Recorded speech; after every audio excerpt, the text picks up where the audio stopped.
Donc aujourd'hui, nous avons le plaisir de recevoir Monsieur Roger Parsemin, professeur de lettres et d'histoire-géographie jusqu'en 2004, écrivain martiniquais, marié et père de 2 enfants. Bonjour Roger. Bonjour. Et merci d'avoir accepté notre invitation. Merci de nous livrer votre témoignage. Pour ceux qui ne vous connaissent pas, Roger, est-ce que vous pouvez vous présenter? Tout d'abord, 1,86 m ou 87, j'ai jamais cherché avec précision. Et puis, un être du sexe masculin, tout à fait, jusqu'à maintenant. Et ensuite, né au François, le 20 novembre 1944, au François, dans une rue qui s'appelle la rue Saint-Jean, et pas loin de ce qu'était le lavoir du François. C'est tout un univers.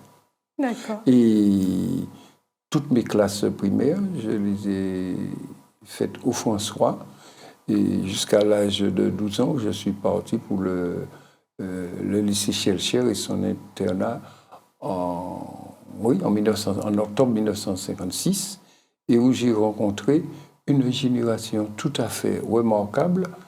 Figurez-vous que par le jeu, enfin, des choses de l'époque, comme l'école primaire, je les rencontre alors qu'ils étaient beaucoup d'entre eux de 1 ou 2 ans plus jeunes que moi, mais on s'est considérés comme étant de la même génération. Et si je cite ces noms, on va voir un peu ce que ça pouvait donner avec les Gilbert Pagot, les Philippe Pierre-Charles, les Vincent Placoli, les Georges Mérida, les André Lucrèce, les Philémon Montout, les Yo-Yo Persin. Je garde de tous ces camarades-là un souvenir extraordinaire. Franzi Ventura, on n'a pas idée de ce que nous avons conservé. Même en ne nous voyant pas, en ne nous rencontrant pas, on a conservé un fil conducteur qui, de loin, nous unit. Des garçons fantastiques comme Georges Noël, qui est devenu un grand musicien du jazz dans le monde, et Tonton Nimon, le docteur Populo.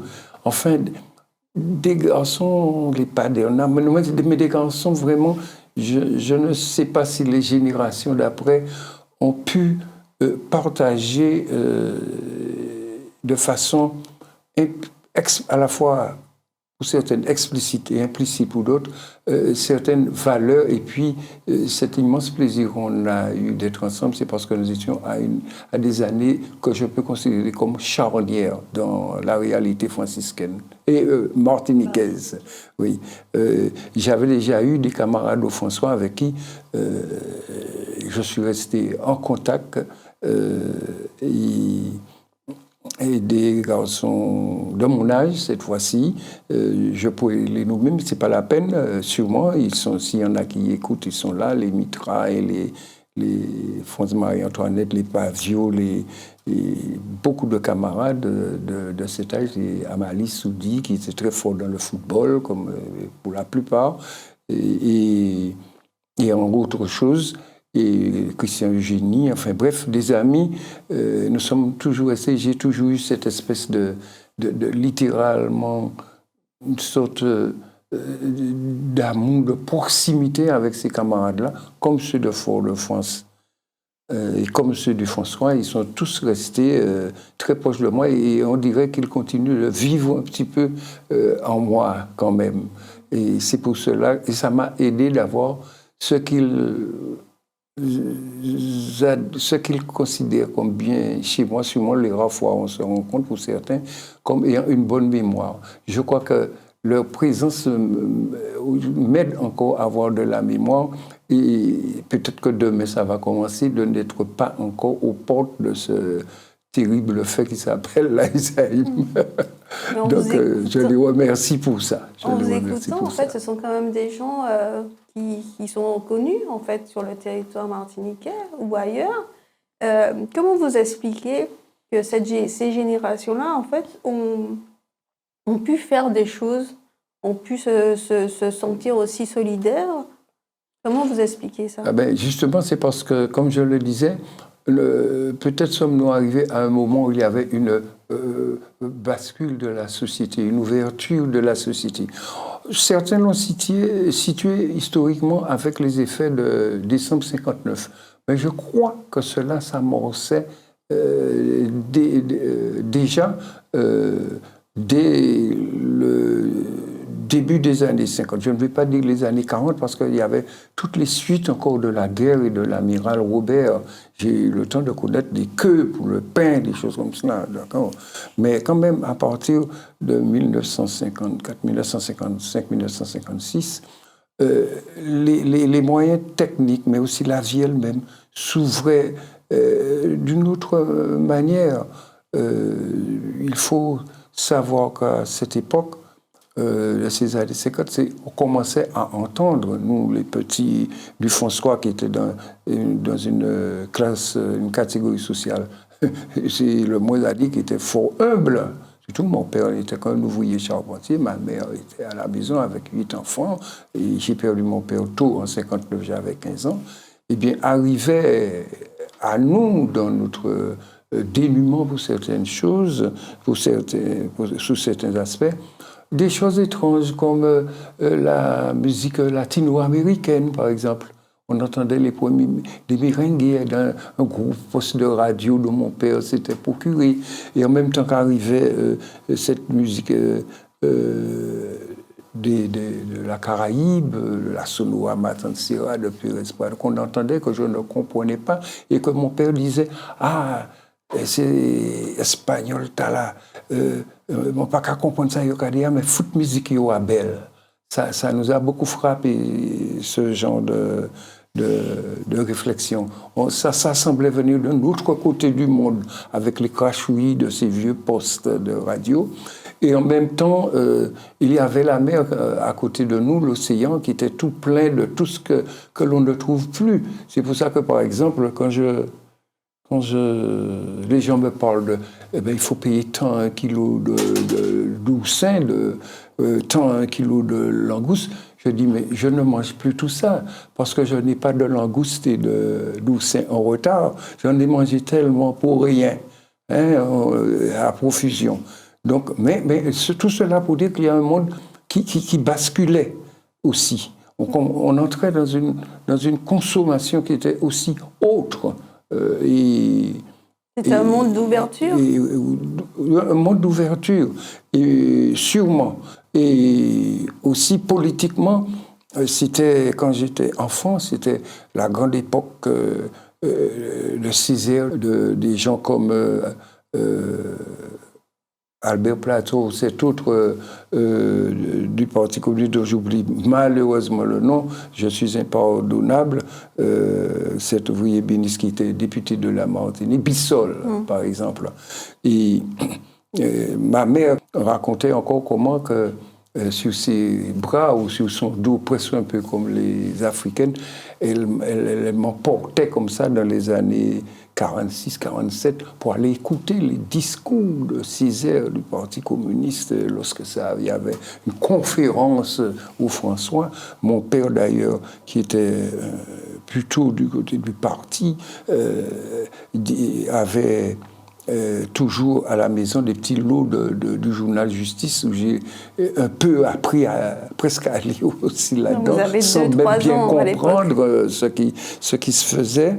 Et je crois que je suis venu d'ailleurs à partager cette psychologie, je ne vais pas dire cette idéologie, puisque à cet âge, je vais parler de rien, mais enfin, d'une certaine magie de cette chose qui ne pouvait être que bénéfique pour les gens humbles dont nous étions, face surtout à la société, il faut parler de la société martiniquaise de cette époque, extrêmement stratifiée et d'une subtilité de stratification dont on n'a pas idée lorsqu'on à vivre dans nos campagnes et dans nos rues de bourg. On n'a pas une idée de la stratification. Sous quel balcon vous pouvez passer ou ne pas passer, c'est-à-dire, vaut mieux aller dans la rue que sur le balcon de la personne qui a une maison à balcon. On ne sait pas, mais les gens, je ne sais pas, vous n'allez pas... Nous parlons de cela à nos jeunes, ils n'auront pas idée de ce frémissement permanent de l'être devant les choses de la vie. Alors c'est peut-être des révoltes instantanée et soude que nous avions. Aujourd'hui, les décennies ont filé. Et bien entendu, je ne regarde pas cela avec un œil différent, mais je suis quand même plus la même personne avec les responsabilités professionnelles, familiales, sociales que j'ai pu avoir par la suite. D'ailleurs, cela m'a conduit à avoir une vie associative quand même assez fournie, assez intense. C'est ce qu'on verra effectivement tout à l'heure. Et pour revenir en tout cas à vous, Roger, vous êtes un grand passionné donc d'histoire, donc de généalogie aussi, et vous avez écrit de nombreuses nouvelles, des récits, qui justement invitent à plonger dans le vif du réel antillais, martiniquais. Cette passion de l'écriture, en fait, vous vient d'où? Parce que vous disiez que pendant les années lycée, que vous dévoriez en fait des livres, c'est ça? Nous avons eu des professeurs dès le départ qui étaient de bons professeurs. En sixième, notre professeur de latin-français, c'était M. Raoul Bernabé, et qui fut par la suite inspecteur régional, qui était extrêmement gentil et sympathique avec nous. Et les premiers rudiments de latin, d'une façon de voir différemment, d'être avec la langue. Je ne dis pas la langue française, je dis la langue tout court, l'expression. Parce que la langue française, ça fait déjà quand même, c'est autre chose. Eh bien, il était là, et avec nous, j'en ai eu d'autres en lettres, comme en cinquième, nous avons eu, on l'a envoyé nous faire du latin-français parce qu'il manquait des professeurs, et un que nous avions aimé, beaucoup aimé, c'était Xavier Orville. Parce qu'on a Xavier Orville, qui est devenu d'ailleurs, avec tout un groupe de copains, qui est devenu par la suite un ami.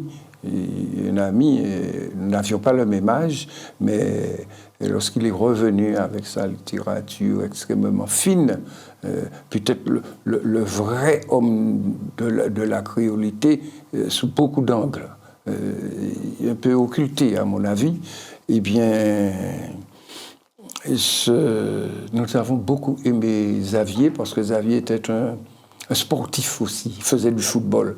Et dès que vous jouiez au football avec nous, eh bien, vous étiez tout de suite une sorte de dieu, parce que le football c'était notre vie au lycée. Moi-même, je n'ai pas joué véritablement au football, sauf dans la cour du lycée avec les copains, mais d'autres se sont illustrés. J'ai connu des gars qui sont devenus d'excellents footballeurs, ils étaient dans d'autres classes, on pourrait les citer. J'ai vu dans la cour du lycée, dans la même cour que moi, il y avait Yvon Ludbert, ces garçons-là, il y avait les gars de Saint-Pierre, il y avait plus loin, il y avait Jacques Jean-Baptiste qui était dans des classes beaucoup plus loin, les Bion, les gars de Rivière-Salée, ils étaient très forts à le club colonial. J'ai vu jouer Dib, tous ces gens-là. Mais tout cela, pour l'enfant des communes qui étaient à Fort-de-France, c'était de la merveille. On n'a pas idée. Et cette merveille-là, je ne l'ai pas métabolisée comme si c'était un spectacle, comme ça, mais c'est entré en moi comme des choses qui étaient bien, que les gens faisaient, qui avaient de la valeur, et ça méritait d'être regardé et peut-être de vivre aussi. Quand je suis revenu au François, que j'ai enseigné, que je suis marié, puis j'étais même à un moment, à partir de 71, pendant 2 mandatures, conseiller municipal, j'ai dit non, il faut qu'on crée un club de tennis au François. On a rencontré des gens extrêmement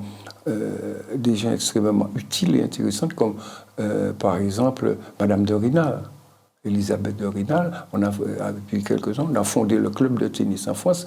Des gens me disaient « Ah, mais non, pourquoi tu as un club de tennis? C'est quelque chose pour les riches, pour les ceci. » Ah, il y en a un même qui m'a dit, un ami, soi-disant, qui me disait « Ah, mon bagaille, jamais quitté Timon Mamoué, jouer tennis, parce que ça, c'est bagaille. » Il est devenu enseignant comme moi, d'ailleurs. Après, et je lui ai dit « Mais non, je ne comprends pas. Mais si j'aime tant les gens, dit du peuple, c'est un mot que j'aime pas. Il y a des mots que je n'aime pas. Par exemple, le mot la masse, je travaille pour la masse. J'ai toujours eu horreur de ce mot. J'avais trouvé qu'il y avait du mépris là-dedans. Même chez ceux qui défendaient, soi-disant, la masse. C'était les premiers à les mépriser alors. Eh bien, j'ai dit non. Je ne vois pas que c'est un jeu qui serait interdit aux Noirs ou au contraire, mais il faut briller là-dedans. Et je citais évidemment Arthur H. Le lycée m'avait donné un petit peu ce petit côté de toujours chercher à savoir qui était Arthur H., qui étaient ces gens-là, etc. Et puis c'était l'époque de Pelé aussi, quand j'étais jeune, plus jeune, qui avait à peine 2 ans plus de nous, et puis gagnait la Coupe du Monde en Suède, des choses comme ça. Et s'instruire dans toutes ces choses-là, non pas sur le moment comme ça, mais aller chercher l'histoire un petit peu. Qui était Pelé au Brésil? D'où venait-il? Il était héritier de grands footballeurs des années 30 au Brésil, comme Léonidas, qui faisait les retournées, des choses comme ça. Donc, et puis, il y avait les films Antonio das Mortes qui arrivaient, ou même un film français tourné au Brésil, comme Orfeo Negro. Or, tout cela nous remplissait la tête d'un monde nouveau. Et sans barrière. De monde nouveau. Et sans barrière pour vous. Et sans barrière pour nous. On vivait la chose comme ça. Et c'était tout un... ces adolescents que nous étions, enfin, vous voyez, je vais de mon adolescence à mon âge adulte, oui. Mais les deux, justement, sont extrêmement... Imbriqués, oui. Il n'y a véritablement pas de césure dans cette affaire-là. Eh bien...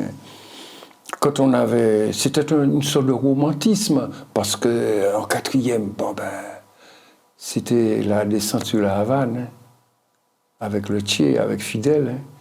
Et puis c'était Lumumba en Afrique. Donc toutes ces choses-là arrivaient un petit peu sans que je l'avoue, sans que je comprenne totalement le sens, mais je constatais là un chemin d'histoire possible. Les mots n'étaient peut-être pas exactement cela dans mon esprit à cette époque. Mais aujourd'hui, avec le recul, à un moment où je ne suis plus dans la vie militante, des choses comme ça, bref, on a d'autres préoccupations familiales, d'autres soucis, etc. Mais seulement, je remercie cette époque pour une chose, c'est qu'à mon âge, figurez-vous que je peux encore rêver. Parce que je disais à mes élèves, au collège du François, tous les jeunes, quand je leur demandais, est-ce que vous rêvez? S'il y en a qui me disaient non, je leur disais, je vous plains, si vous ne rêvez pas. Si vous n'êtes pas des jeunes, je ne sais pas ça vous êtes, pas des jeunes. Mais il faut que votre personne rêve. Je ne vous dis pas d'aller rêver, de coucher vous et puis dormir et puis rêver, non. Mais il faut qu'à tout instant, vous ayez du rêve en vous.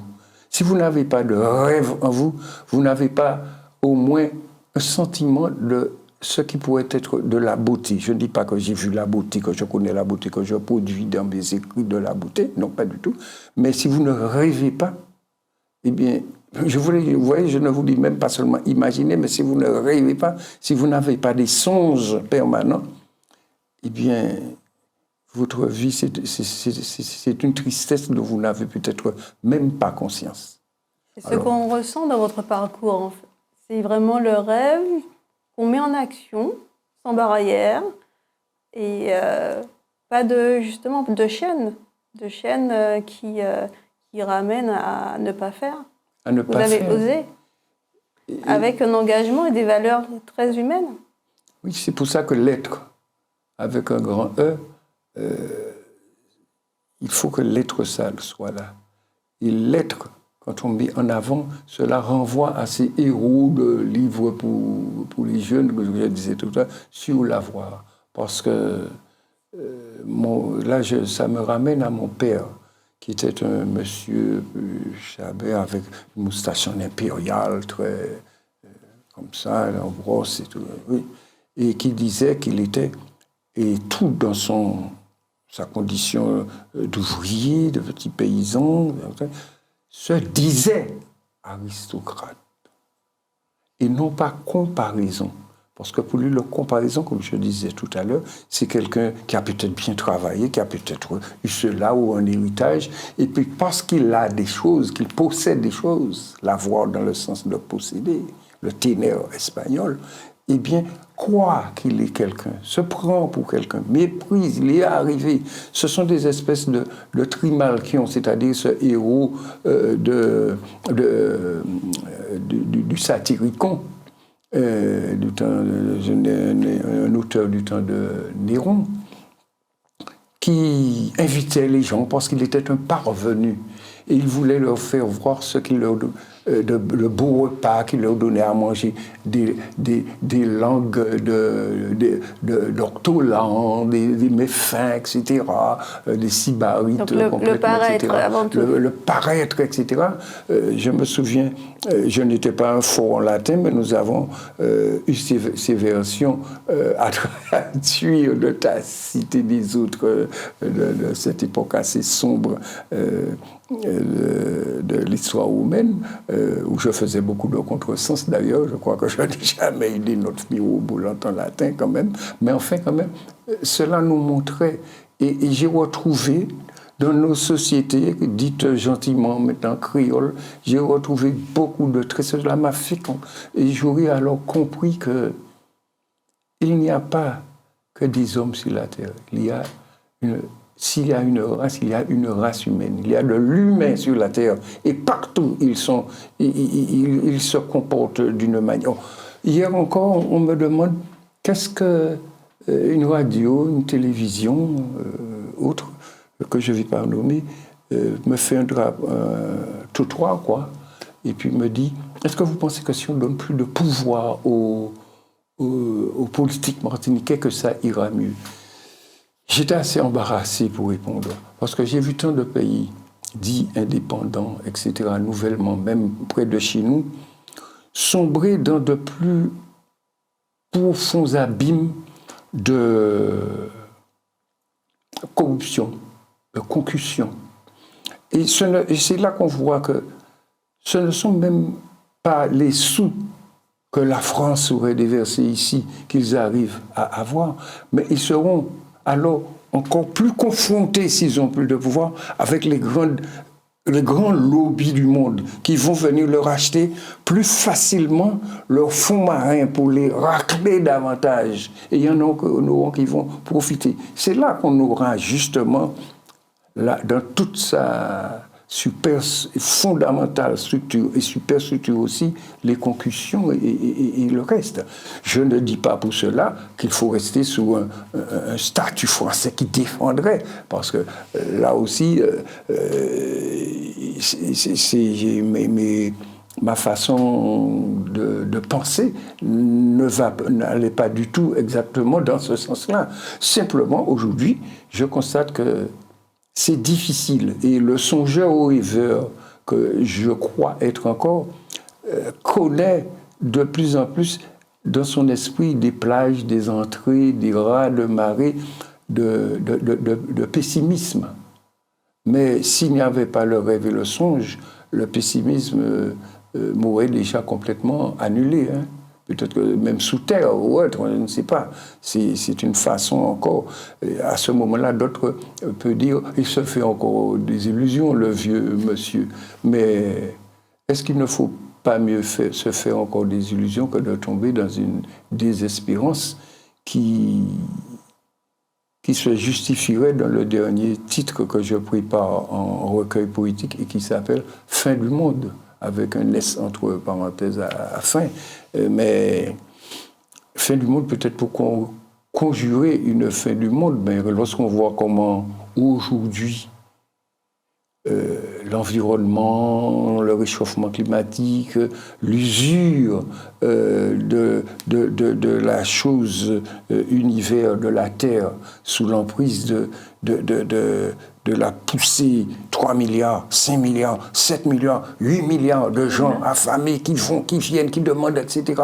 Quelle démocratie est prête à se mettre en place et à être solide à la grecque ou à la je ne sais trop quoi pour enfin, non, mais nous n'allons pas vers les lendemains qui chantent, dont je rêvais quand j'avais 18 ans aux jeunesses communistes.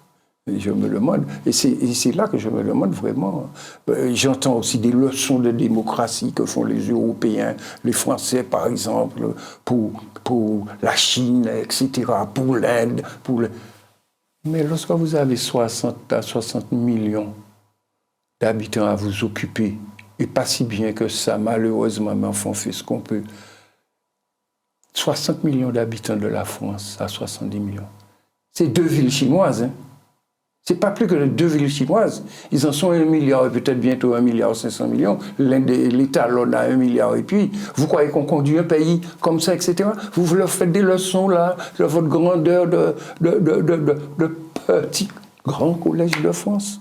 Ben, tout cela, je le dis, mais toujours avec contradiction, sûrement, quand je dis que la démocratie à la française, dévoyée, tout ce qu'on voudrait par les hommes politiques, n'est pas la plus mauvaise en définitive. N'est pas la plus mauvaise, parce que ce que vous avez mis comme texte, comme institution, et tu le restes.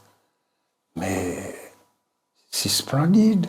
Mais seulement ce sont les gens qui sont là, qui ont faim, qui se jalousent, etc., qui sont aux commandes et qui les pratiquent.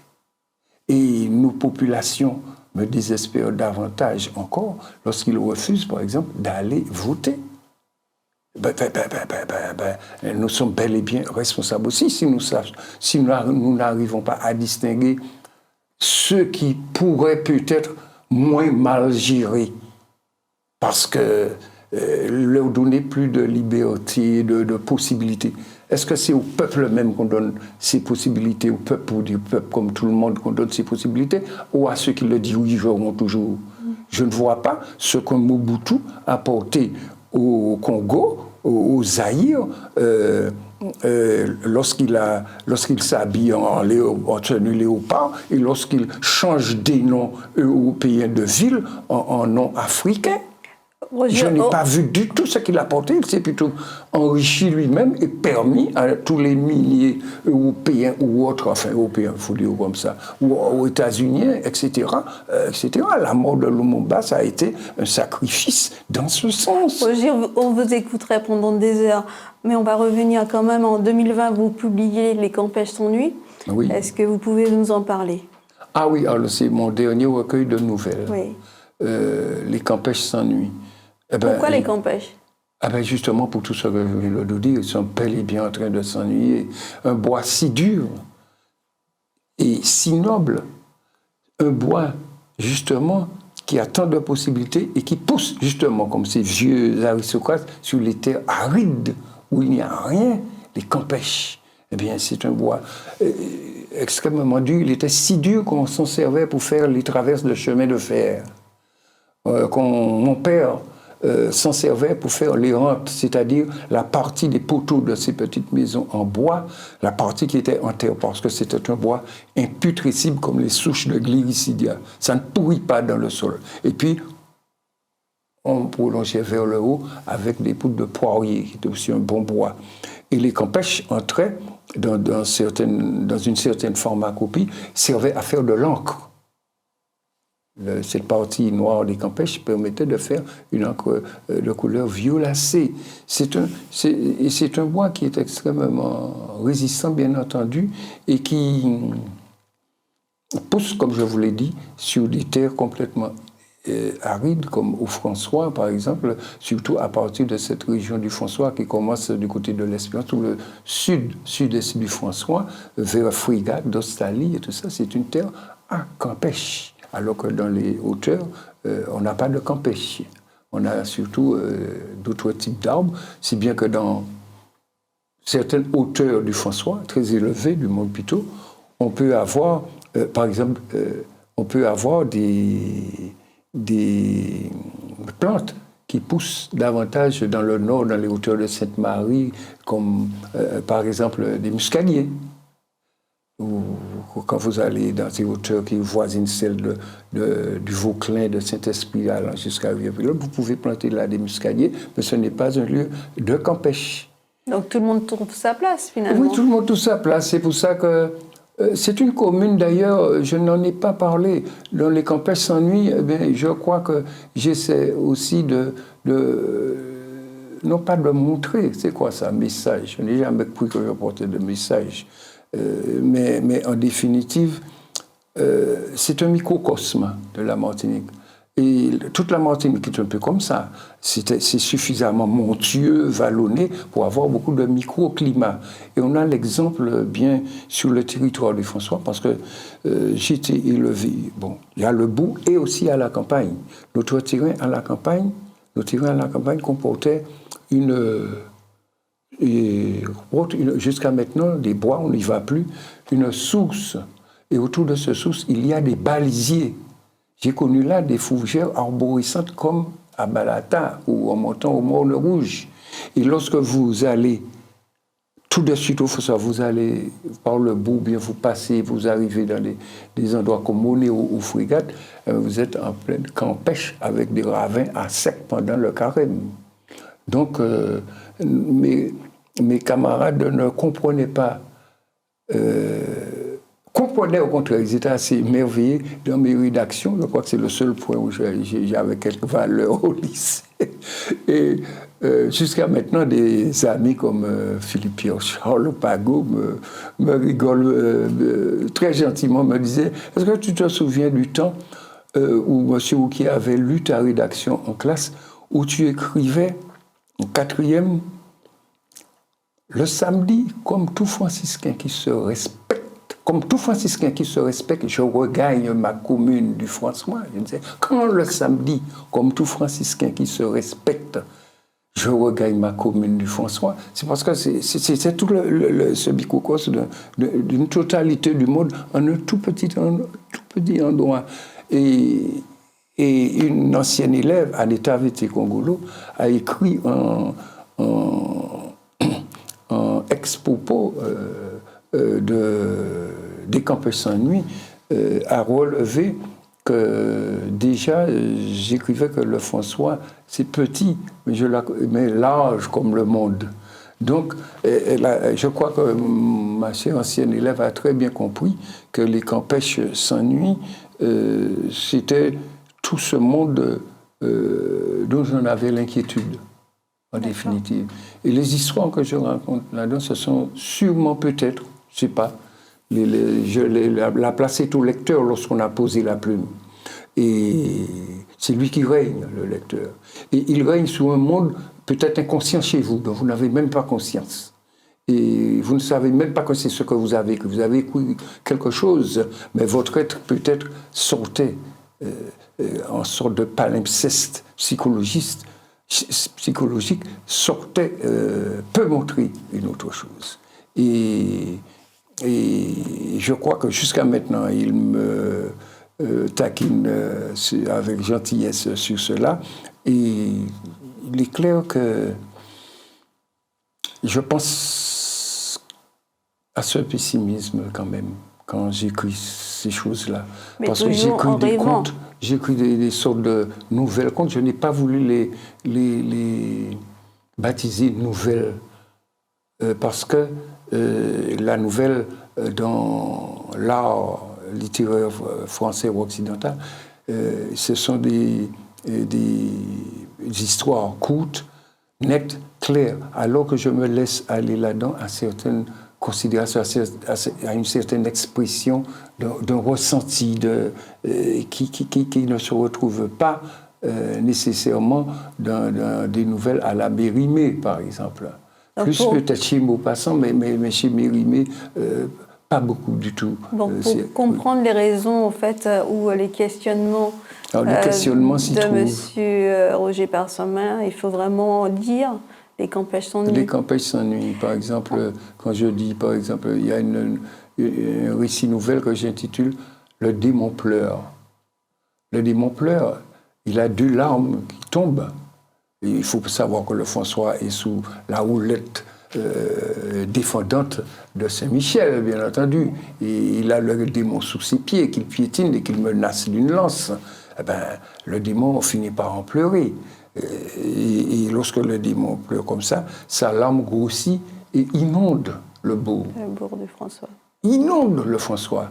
Et dans cette inondation du François, on voit qui sont les vrais usurpateurs. chez les hommes.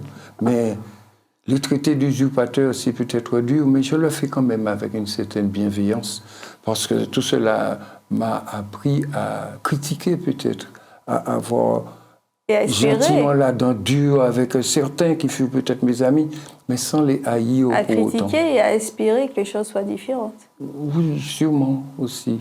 On arrive au terme de cette interview. Roger, pour finir, qu'est-ce qu'on peut vous souhaiter par la suite? D'éviter la fin du monde.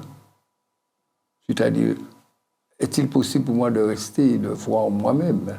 Mais je crois que nous sommes tellement prétentieux, tellement présomptueux, que nous pensons que nos vies, ce sont des choses immenses, alors que l'éternité n'a que faire de notre même pas brève épopée sur la Terre. Je ne parle même pas à l'échelle d'une vie humaine comme la mienne, mais de l'existence même de l'humanité et la direction prise par certaines réalités. On va parler de climatologie, de ceci, monténisme, etc., montre que la nécrose de l'expansion humaine, parce que tous ces belles tours, ces beaux, ces fils, ces asphaltes, ces échanges routiers, ces voyages des planètes, tout s'est épandu, cette expansion de l'espèce humaine sur toute la Terre, qu'on voit fondre les banquises en iceberg de partout, qu'on voit le sable qui arrive ici, que je ne connaissais pas dans mon enfance, les sargasses à cause de toute la destruction amazonienne, et qu'on voit les jeux politico-lobbyistes dans le monde, les hypocrisies des hommes parce qu'ils ont faim, non pas de soif et de justice, mais de bien-être, de présentation et tout le reste, eh bien, je peux dire que la vie, ma petite vie personnelle, même si je meurs demain ou que je vais vivre dans quelque temps, et nous voyons bien que la vie, c'est une salle qui n'est pas comme une salle d'attente où on va prendre un ticket, on passe à son heure. À n'importe quel moment, le docteur de la mort ou autre vous dit, bon, c'est votre tour. Ah, j'étais pas là, il était là avant moi. On ne voit pas ça. Il n'y a pas de ticket. On vous appelle à n'importe quel moment. Donc, qu'est-ce que c'est que notre vie? Et qu'est-ce que c'est que finalement, maintenant, on peut se poser la question que le temps d'existence de l'humanité sur cette terre, c'est-à-dire, je ne sais pas depuis combien de millions d'années que les premières espèces humaines, Homo sapiens, même ceux d'avant, Erectus et tout autre Stralopithèque, jusqu'à notre jour, est-ce que ce n'est pas plus qu'insignifiant, quasi inexistant face à l'indifférence et l'éternité du temps? Donc, où vont se loger les présomptions et croire qu'on en a fait une œuvre? Et je vois, comme je le disais tout à l'heure, ces villes, ces tours, ces changements pour les autobus, ces autostrades, ces fusées, ces avions, ces progrès apparemment contre les épidémies, qu'il faut absolument faire. Hein. Moi, je suis solidaire au moins de tout cela. Eh bien, est-ce que ce n'est pas une vaste nécrose à cause d'un virus apparu depuis ces millions et ces millions d'années, et d'un virus qui s'appelle du nom de l'espèce animale la plus évoluée, c'est-à-dire l'homme? C'est comme ça que je finis. Oui, en tout cas, on vous remercie, Roger, pour ce témoignage qui est très très riche, et il faudrait des heures en fait pour vous écouter, et on invite donc les téléspectateurs à lire Les Campagnes sans nuit, et on attend impatiemment votre prochain opus. Eh bien, le prochain, oui, ce sera Fin du monde. Fin du monde avec S. Avec fin, entre parenthèses, S, du monde. Mais enfin, je n'invite pas quand même à un enterrement, parce que là-dedans, il y a des morceaux de joie. Et les morceaux de joie, ce sont, c'est encore les moments où semble s'accomplir toujours le renouvellement de l'espèce, les moments de l'amour.